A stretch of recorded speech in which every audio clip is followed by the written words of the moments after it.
साथियों, मैं महाराज कुमार गुप्ता आप सभी का अपना यूट्यूब चैनल दक्ष म्यूजिक क्लासेस में मित्रों स्वागत है।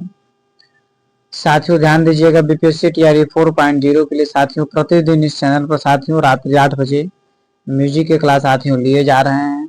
जो भी साथियों आपके मित्र हैं, रिलेशन वाले हैं, सभी को साथियों ये सूचना जरूर दे दे कि साथियों प्रीवियस ईयर 20 वर्षों का साथियों लगातार संग्रह साथियों आपके पास हम लाएंगे और प्रतिदिन साथियों क्लास रात्रि 8 बजे साथियों दक्ष म्यूजिक क्लासेस पर साथियों महाराष्ट्र के द्वारा लिया जा रहा है।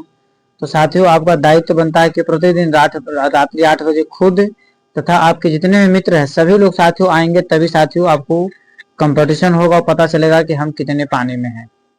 और सभी को साथियों कमेंट्स में आंसर जरूर देना है। साथियों आज का पहला प्रश्न हमारा है और बहुत ही साथियों इजी प्रश्न है। याद है तो इजी और नहीं याद है तो हार्ड हो जाएगा। गमक के कितने प्रकार हैं साथियों, फास्ट बतलाइए।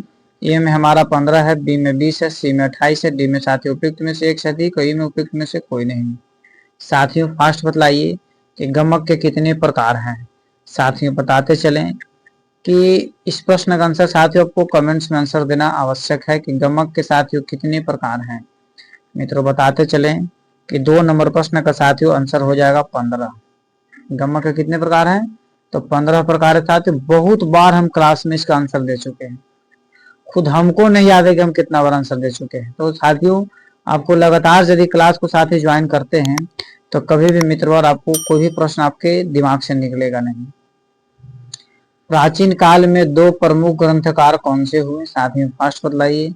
प्राचीन काल में 2 प्रमुख ग्रंथकार कौन से हुए।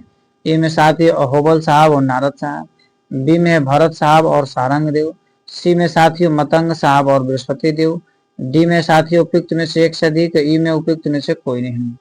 साथियों फास्ट बतलाइए कि प्राचीन काल में 2 प्रमुख ग्रंथकार कौन से हुए या कौन कौन हुए। ठीक है, प्राचीन काल में 2 प्रमुख ग्रंथकार कौन हुए।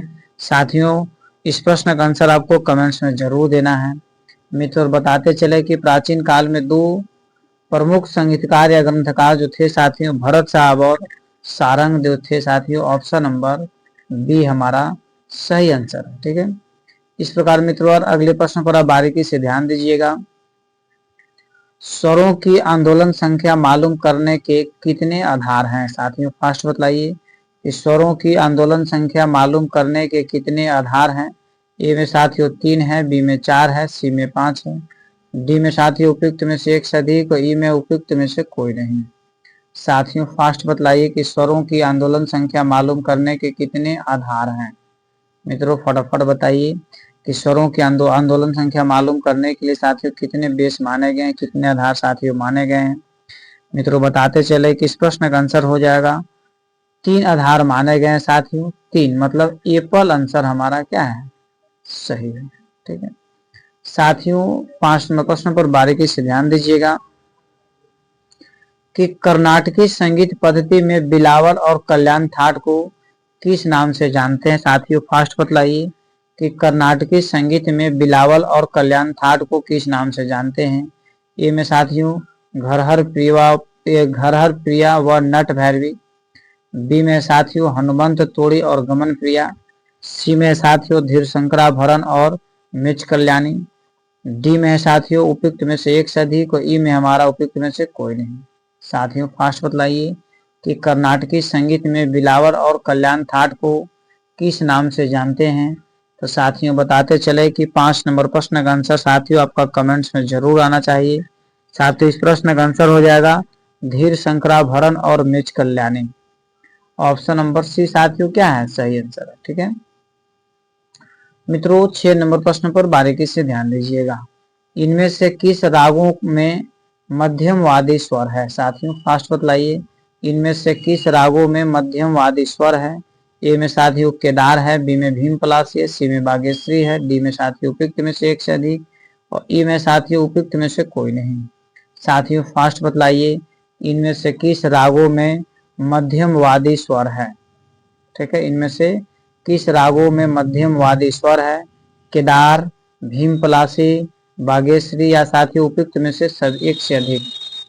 तो साथियों बताते चले कि 6 नंबर प्रश्न का आंसर हमारा हो जाएगा उपयुक्त में से कोई नहीं, ई आंसर। साथियों आंसर इसका क्या है, सही ई नंबर। ठीक है साथियों अगले प्रश्न पर बारीकी से ध्यान दीजिएगा और साथियों आपको हमारे साथ प्रतिदिन रात्रि 8 बजे बने रहने की जरूरत है।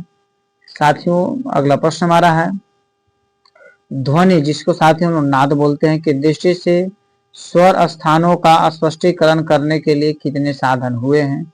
ए में साथियों 3 है, बी में 2 है, सी में 4 है, डी में 7, सी में 7, डी में साथियों उपयुक्त में से एक से अधिक और ई में उपयुक्त में से कोई नहीं। मित्रों फास्ट बतलाइए कि ध्वनि डैट मीन्स नाद की दृष्टि से स्वर स्थानों का स्पष्टीकरण करने के लिए कितने साधन हुए हैं? तो 7 नंबर प्रश्न का साथियों जो आंसर हमारा हो जाएगा, क्लियर कीजिएगा साथियों, 4।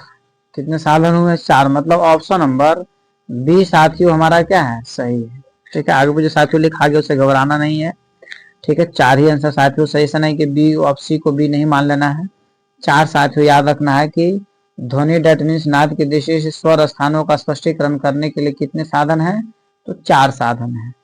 मित्रों और अगले प्रश्न पर बारीकी से ध्यान दीजिएगा, संगीत में 2 स्वरों के पारस्परिक संबंध को क्या कहते हैं? मित्रों फास्ट बतलाइए कि संगीत में 2 स्वरों के पारस्परिक संबंध को साथियों क्या कहते हैं? ए में हमारा ऑप्शन है गुणातर, बी में वादक, सी में स्वरांतर, डी में है साथियों उपयुक्त में से एक से अधिक और ई में उपयुक्त में से कोई नहीं। मित्रों फास्ट बतलाइए कि संगीत में 2 स्वरों के पारस्परिक संबंध को क्या कहते हैं? तो मित्रों 8 नंबर प्रश्न का आंसर हमारा कमेंट्स में आंसर आपका साथियों जरूर आना चाहिए। प्रत्येक प्रश्नों को साथियों कमेंट्स में आंसर दें। बार बार साथियों हम प्रत्येक दिन बोलते हैं कि साथियों प्रत्येक प्रश्नों का आंसर आपको कमेंट्स में आंसर देने से फायदा आपका क्या है, या आप 100% साथियों उस प्रश्न का आंसर साथियों आपको याद हो जाएगा। यदि आपसे गलती हो गया तब, और याद है पहले से तो दोबारा रिवीजन हो गया नहीं। तो संगीत में 2 स्वरों के पारस्परिक संबंध को क्या कहते हैं साथियों? गुणातर कहते हैं। ये पहला आंसर हमारा क्या है, सही है। ठीक है मित्रों 9 नंबर प्रश्न पर बारीकी से बने रहिए और ध्यान दीजिएगा साथियों, कह रहा है कि आवर्तन का संबंध किससे है? आवर्तन का संबंध किससे है? ए में साथियों ताल है, बी में तान है, सी में वादी है, डी में साथियों उपयुक्त में से एक से अधिक और ई में साथियों उपयुक्त में से कोई नहीं। साथियों फास्ट बतलाइए कि आवर्तन का संबंध किससे है? ताल, तान, वादी। ठीक है मित्रों इस प्रश्न का आंसर साथियों आप कमेंट्स में जरूर दे। ताल, तान और वादी यही 3 में से कोई एक आंसर साथियों हमारा सही है। तो आवर्तन का संबंध किससे है? तो ताल से है। इसी तरीका साथ आपको क्या करना है कि लिख देना, या तो एबीसी लिख दीजिए या जो आंसर आपको कंफर्म याद है, जैसे ताल इसका आंसर है तो ताल लिख दीजिए कमेंट में। साथियों 100% आपका श्योर याद हो जाएगा। ठीक है मित्रों अगला प्रश्न हमारा है, हिंदुस्तानी संगीत के तीव्र मध्यम में कर्नाटकी संगीत को किस नाम से जाना जाता है? साथियों फालतू टाइप हो गया है। ठीक है हिंदुस्तानी संगीत के तीव्र मध्यम में कर्नाटकी संगीत को किस नाम से जाना जाता है? ए में साथियों अंतर है, बी में साथियों कौशिक है, सी में हमारा प्रतिमा है, डी में साथियों उपयुक्त में से एक से अधिक और ई में उपयुक्त में से कोई नहीं है। मित्रों फास्ट बतलाइए कि हिंदुस्तानी संगीत के तीव्र मध्यम में कर्नाटकी संगीत को किस नाम से जाना जाता है? तो 10 नंबर प्रश्न का साथियों आंसर हमारा हो जाएगा अंतर। ठीक है मतलब एप्पल साथियों हमारा आंसर क्या है, सही। मित्रों 11 नंबर प्रश्न पर बारीकी से ध्यान दीजिएगा, हिंदुस्तानी संगीत का शुद्ध नी दक्षिणी संगीत पद्धति के समान है। ठीक है साथियों ए में हमारा ऑप्शन है कौशिकनी, बी में हमारा है काकलिनी, सी में साथियों जुद्धनी, डी में है साथियों उपयुक्त में से एक से अधिक और ई में हमारा उपयुक्त में से कोई नहीं। साथियों बताइए इस प्रश्न का आंसर क्या होगा? मित्रों बताते चलें कि 11 नंबर प्रश्न का आंसर साथियों हो जाएगा, ध्यान दीजिएगा साथियों 11 नंबर प्रश्न का आंसर हो जाएगा जुदनी, मतलब ऑप्शन नंबर सी हमारा साथियों सही है। ठीक है अगला प्रश्न साथियों, 5 स्वरों के प्रयोग से कौन सी जाति बनती है? साथियों फास्ट बतलाइए 5 स्वरों के प्रयोग से कौन सी जाति बनती है? ए में साथियों साडव है, बी में आडव है, सी में संपूर्ण है, डी में साथियों उपयुक्त में से एक से अधिक और ई में साथियों उपयुक्त में से कोई नहीं। साथियों बारीकी से ध्यान दीजिएगा कि साडव में हमारा 6 स्वर होता है, आडव में साथियों 5 स्वर होता है और संपूर्ण में हमारा साथियों 7 स्वर होता है। तो यहाँ पर कह रहा 5 स्वर, समझ जाइए छक्का मार दीजिए नहीं। 5 स्वरों के प्रयोग से कौन सी जाति बनेगा, तो जिसमें 5, तो उसको ऑर्डर बोलेंगे। ऑप्शन नंबर बी साथियों क्या है, सही आंसर है। नहीं तो 13 नंबर प्रश्न पर साथियों बारीकी से ध्यान दीजिएगा। स्वरों की नियमानुसार उलट पुलट रचना को क्या कहते हैं? स्वरों की नियमानुसार उलट पुलट रचना को क्या कहते हैं? ए में साथियों आकार है, बी में अलंकार है, सी में जाति है, डी में उपयुक्त में से एक से अधिक, और ई में साथियों उपयुक्त में से कोई नहीं। साथियों फास्ट बतलाइए कि स्वरों की नियमानुसार उलट पुलट रचना को क्या कहते हैं। मित्रों बताते चले कि 13 नंबर प्रश्न का आंसर साथियों हमारा हो जाएगा।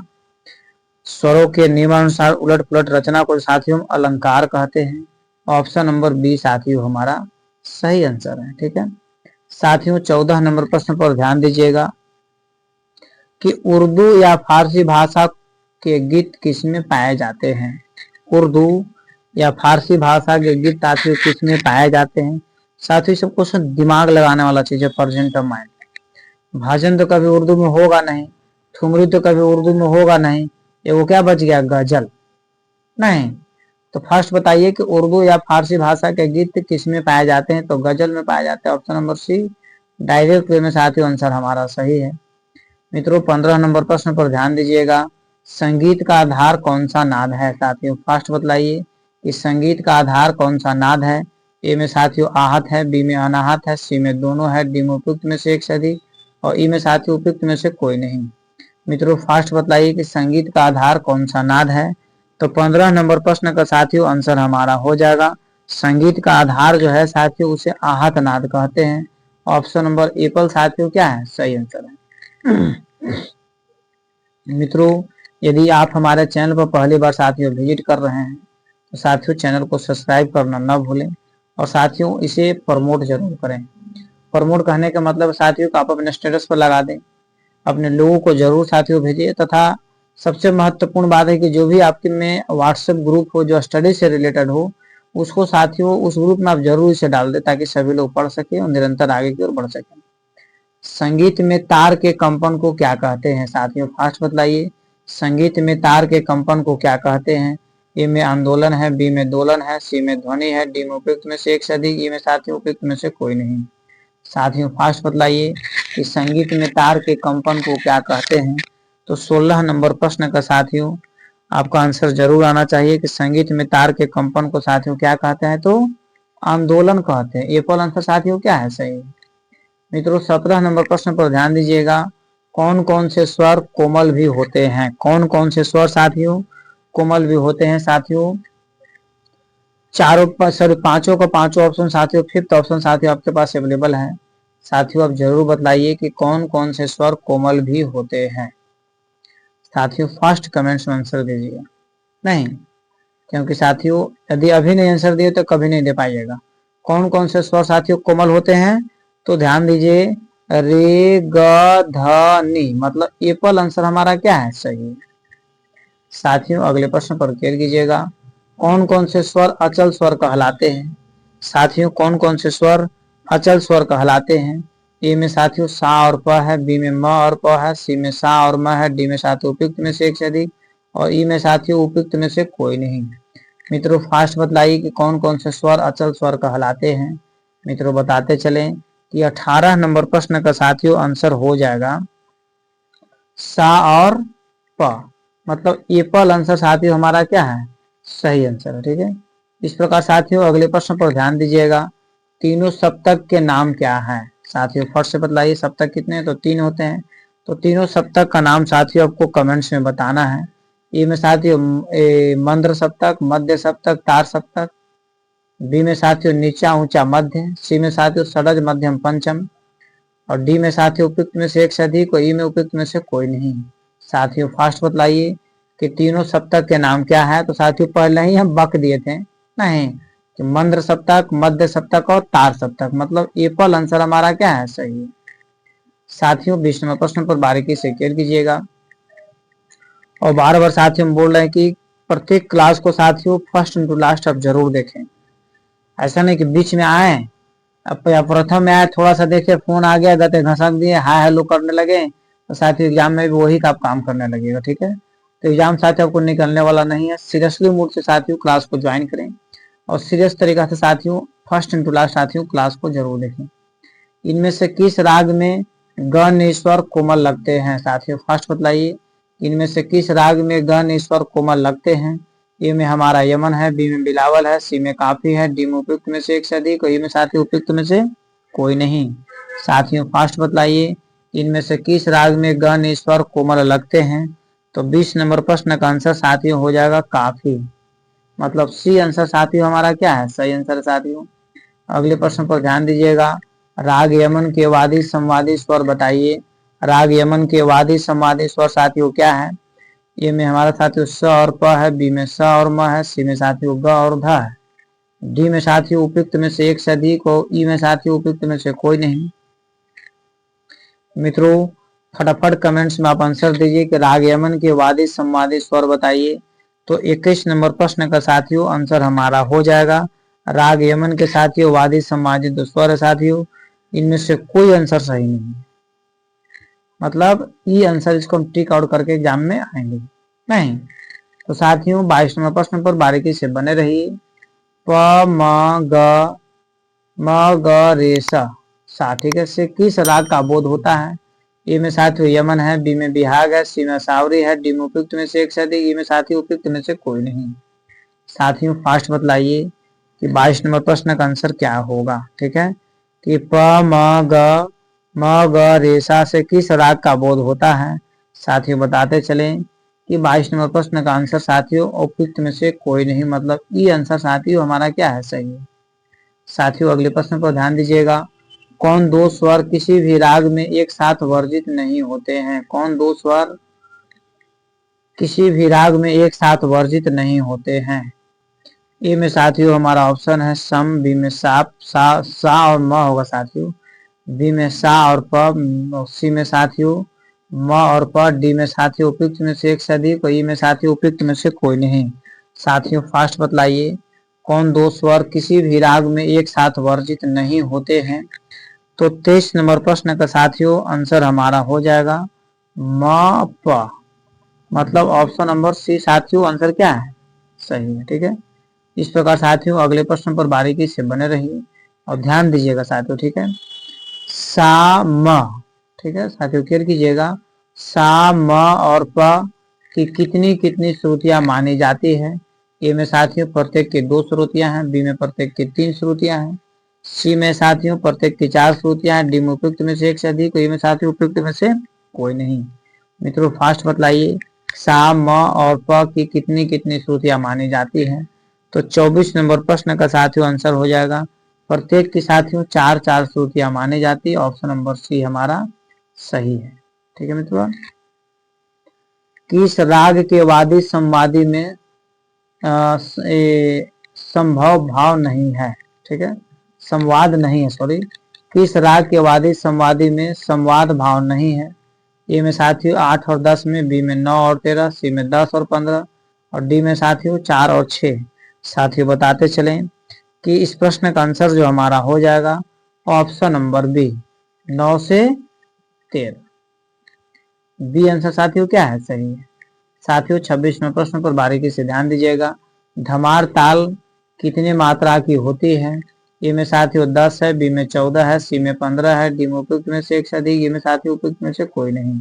ठीक है धमार ताल कितने मात्रा की होती है? तो 26 नंबर प्रश्न का साथियों आंसर हमारा हो जाएगा धमाल ताल साथियों जो मात्रा होती है, फटाफट कमेंट्स में आंसर दीजिए। ठीक है बार बार साथियों बोल रहे हैं कि प्रत्येक प्रश्नों का आंसर आपको कमेंट्स में आंसर देना अति आवश्यक है।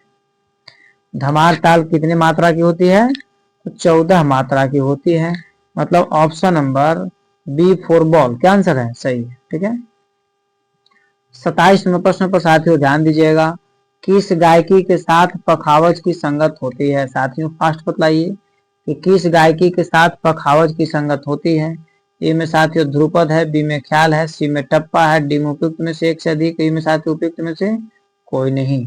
साथियों फास्ट बतलाइए कि किस गायकी के साथ पखावज की संगत होती है? तो साथियों 27 नंबर प्रश्न का आंसर आपका कमेंट्स में जरूर आना चाहिए। किस गायकी के साथ पखावज की संगत होती है? तो ध्रुपद। ध्रुपद कहने का मतलब साथियों कि एप्पल हमारा आंसर क्या है, सही है। ठीक है साथियों अगले प्रश्न पर बारीकी से ध्यान दीजिएगा। सारंग देव द्वारा लिखित प्रसिद्ध ग्रंथ है। सारंग देव द्वारा लिखित प्रसिद्ध ग्रंथ है। ए में साथियों विदेशी है, बी में संगीत रत्नाकर है, सी में नाट्यशास्त्र है, डी में साथियों उपयुक्त में से एक से अधिक और ई में साथियों उपयुक्त में से कोई नहीं। साथियों फास्ट बतलाइए कि सारंग देव द्वारा लिखित प्रसिद्ध ग्रंथ निम्नलिखित में से कौन है, अर्थात इनमें से कौन सा ऐसा ग्रंथ है साथियों जिसका रचनाकर साथियों सारंग देव साहब हैं। तो मित्रों 28 नंबर प्रश्न का आंसर हो जाएगा संगीत रत्नाकर, जिसको साथियों सप्त अध्यायी के नाम से भी जाना जाता है। बी आंसर साथियों क्या है सही। मित्रों 29 नंबर प्रश्न पर बारीकी से ध्यान दीजिएगा। राग खमाज के गाने का समय है। साथियों फास्ट बतलाइए, राग खमाज के गाने का समय है।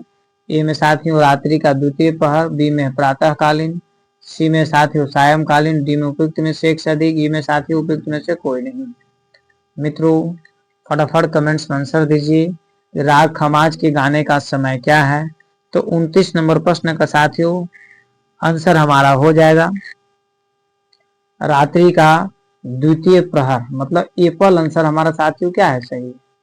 मित्रों एक बार पुनः क्लियर कीजिएगा कि जैसे हम प्रश्नों को पढ़ते साथियों आप फटाफट ऑप्शन को देखिए और कमेंट्स में आंसर डालना शुरू कर दीजिए, ठीक है। इनमें से कौन सा कथन सही है, इनमें से कौन सा कथन सही है। झपताल में साथियों 12 मात्रा होती है, झपताल में 3 तालियां होती है, सी में साथियों झपताल में 6 विभाग होता है, या डी में साथियों उपयुक्त में से एक से अधिक और ई में उपयुक्त में से कोई नहीं। साथियों फास्ट बतलाइए कि इनमें से कौन सा कथन सही है। तो इनमें से कौन सा कथन सही है साथियों ध्यान दीजिएगा। तो ऑप्शन नंबर बी झपताल में साथियों 3 तालियां होती है, ऑप्शन नंबर बी साथियों हमारा सही आंसर है। 31 नंबर प्रश्न पर साथियों ध्यान दीजिएगा। पुरिया राग किस ठाट का है। साथियों फास्ट बतलाइए पुरिया राग किस ठाट का है। ए में साथियों पूर्वी, बी में मारवा, सी में काफी, डी में साथियों उपयुक्त में से एक से अधिक और ई में उपयुक्त में से कोई नहीं। मित्रों फास्ट बतलाइए कि पुरिया राग किस ठाट का है। तो 31 नंबर प्रश्न का साथियों कमेंट्स में आंसर जरूर आना चाहिए कि पुरिया राग किस ठाट का है, मतलब पुरिया जो राग है साथियों किस ठाट के अंतर्गत आता है। तो साथियों मारवा ठाट के अंतर्गत साथियों आता है ऑप्शन नंबर बी हमारा साथियों 100% सत्य आंसर है। मित्रों 32 नंबर प्रश्न पर बारीकी से क्लियर कीजिएगा और साथियों बार बार हम बोल रहे हैं कि प्रत्येक प्रश्नों का आंसर साथियों कमेंट्स में आप जरूर दीजिए, ठीक है। राग असावरी में कोमल स्वर लगते हैं, राग असावरी में कोमल स्वर लगते हैं। रे धनी, रे गनी, ग धनी, डी में साथियों उपयुक्त में से एक से अधिक, ई में उपयुक्त में से कोई नहीं। साथियों फास्ट बतलाइए कि राग असावरी में कोमल स्वर लगते हैं। तो 32 नंबर प्रश्न का आंसर साथियों हो जाएगा राग असावरी में कोमल स्वर साथियों कौन कौन लगता है। तो ग ध नी, मतलब ऑप्शन नंबर सी साथियों हमारा क्या है सही आंसर, ठीक है। 33 नंबर प्रश्न का आंसर साथियों हमारा हो जाएगा चौगुन की लयकारी में एक मात्रा में कितनी मात्राओं का प्रयोग करते हैं। साथियों फास्ट बतलाइए कि चौगुन की लयकारी में एक मात्रा में कितनी मात्राओं का प्रयोग करते हैं। ए में साथियों 5 है, बी में 3 है, सी में 2 है, डी में साथियों उपयुक्त में से एक से अधिक, ई में उपयुक्त में से कोई नहीं। साथियों फास्ट बतलाइए कि चौगुन की लयकारी में एक मात्रा में कितनी मात्राओं का प्रयोग होता है। तो 33 नंबर प्रश्न का साथियों आंसर हमारा हो जाएगा उपयुक्त में से कोई नहीं, मतलब ई आंसर साथियों हमारा क्या है सही।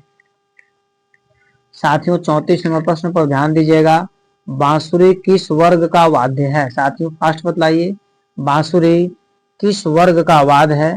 घन है, तत् है या सुशीर है। नहीं, यही तीन में से कोई एगो है और टकटक मैंने फटाफट और टकटक टिपिए आंसर, ठीक है ना, कि बांसुरी किस वर्ग का वाद्य है, घन है कि तत् है कि सुशीर है। तो साथियों इस प्रश्न का आंसर हमारा हो जाएगा सुशीर, सी आंसर साथियों सभी का आंसर सही है, इसलिए बहुत बहुत सभी को धन्यवाद। साथियों 35 नंबर प्रश्न पर ध्यान दीजिएगा 3 ताल के 4 आवर्तन में कितनी मात्राएं होती है। साथियों फटाफट बताइए कि 3 ताल के 4 आवर्तन में कितनी मात्राएं होती है। ए में साथियों 44 है, बी में 48 है 48, सी में साथियों 56 56, डी में साथियों उपयुक्त में से एक से अधिक, ई में साथियों उपयुक्त में से कोई नहीं। साथियों फास्ट बतलाइए कि 3 ताल के 4 आवर्तन में कितनी मात्राएं होती है। तो 35 नंबर प्रश्न का साथियों आंसर हो जाएगा उपयुक्त में से कोई नहीं, मतलब ई साथियों आंसर हमारा क्या है, सही है। साथियों 36 नंबर प्रश्न पर ध्यान दीजिएगा। राग मारवा का वर्जित स्वर है। साथियों फास्ट बतलाइए, राग मारवा का वर्जित स्वर क्या है। ए में साथियों न है, बी में ध है, सी में प है, डी में साथियों उपयुक्त में से एक से अधिक और ई में साथियों उपयुक्त में से कोई नहीं। साथियों फास्ट बतलाइए राग मारवा का वर्जित स्वर क्या है। तो 36 नंबर प्रश्न का साथियों आंसर हो जाएगा राग मारवा का साथियों वर्जित स्वर प है। प कहने का मतलब है कि ऑप्शन नंबर सी साथियों हमारा आंसर क्या है, सही है। ठीक है, राग मारवा का वर्जित स्वर साथियों क्या है, तो प है। नहीं साथियों 37 नंबर प्रश्न पर बारीकी से साथियों खेल कीजिएगा। ठीक है, कि ध्रुपद गान में कितनी बानी का प्रचलन है। साथियों फास्ट बतलाइए कि ध्रुपद गान में कितनी बानी का प्रचलन है। ए में साथियों 2 है, बी में 4 है, सी में 5 है, डी में साथियों उपयुक्त में से एक से अधिक, ई में साथियों उपयुक्त में से कोई नहीं। साथियों फास्ट बतलाइए कि ध्रुपद गान में कितनी बानी का प्रचलन है। नहीं तो साथियों फटाफट कमेंट्स में आंसर दीजिए कि ध्रुपद गान में कितनी बानी का प्रचलन है। तो साथियों बताते चलें कि ध्रुपद गान में साथियों कुल 4 बानी का साथियों प्रचलन है। ऑप्शन नंबर बी साथियों हमारा सही आंसर है। मित्रों 38 नंबर प्रश्न पर ध्यान दीजिएगा, इनमें से कौन सही नहीं है। इनमें से कौन सही नहीं है साथियों बारीकी से हम पढ़ रहे हैं। साथियों आपको ध्यान से सुनना है और कमेंट्स में साथियों आंसर देना है। ठीक है, कौन सही नहीं है, ठीक है ना। किसी भी राग में मध्यम और पंचम एक साथ वर्जित नहीं हो सकते, साथियों गलत है। रागों में आरोह और अवरोह क्रम से रहते भी गलत है। सभी राग में षड्ज आवश्यक नहीं है, साथियों सही है ऑप्शन नंबर सी। ठीक है, इस प्रकार साथियों सभी रागों में षड्ज कोई जरूरी नहीं है और राग में कोई दूसरा भी आ सकता है, कोई जरूरी षड्ज स्वर नहीं रहे, ऑडो भी आ सकता है, साडो भी आ सकता नहीं। तो साथियों इस पर ध्यान देना है। अगला प्रश्न साथियों, ठुमरी गायन शैली में निम्न ताल का प्रयोग होता है। साथियों फास्ट बतलाइए कि ठुमरी गायन शैली में निम्न ताल का प्रयोग होता है। ए में साथियों तिबरा है, बी में धमार है, सी में 4 ताल है, डी में उपयुक्त में से एक से अधिक, ई में साथियों उपयुक्त में से कोई नहीं। मित्रों फास्ट बतलाइए कि ठुमरी गायन शैली में, ठीक है, निम्न ताल का प्रयोग होता है। तो 39 नंबर प्रश्न का आंसर साथियों हो जाएगा उपयुक्त में से कोई नहीं। ठीक है साथियों, आपको सभी प्रश्नों का आंसर साथियों बारीकी से कमेंट्स में देते रहना है। और साथियों आज का क्लास साथियों यहीं पर समाप्त किया जा रहा है। यदि साथियों आप हमारे चैनल पर मित्रों पहली बार विजिट कर रहे हैं साथियों ध्यान दीजिएगा, तो आप क्या कीजिए साथियों केयर कीजिएगा कि चैनल को सब्सक्राइब कीजिए, लाइक करें, शेयर करें, कमेंट्स करें। साथियों यदि आप हमारे चैनल पर साथियों पहली बार विजिट कर रहे हैं, बीपीएससी टीआरई 4.0 साथियों क्वालिफाई होना है, दिए हुए नंबर के माध्यम से साथियों आप हमसे कंसल्ट करें। साथियों तत्काल आपको पीडीएफ प्रोवाइड करवा दिया जाएगा, जिससे साथियों 100% आपको रिजल्ट होने की उम्मीद है। धन्यवाद साथियों, स्वस्थ रहिए, मस्त रहिए और एक बार प्रेम से बोलिए भारत माता की जय।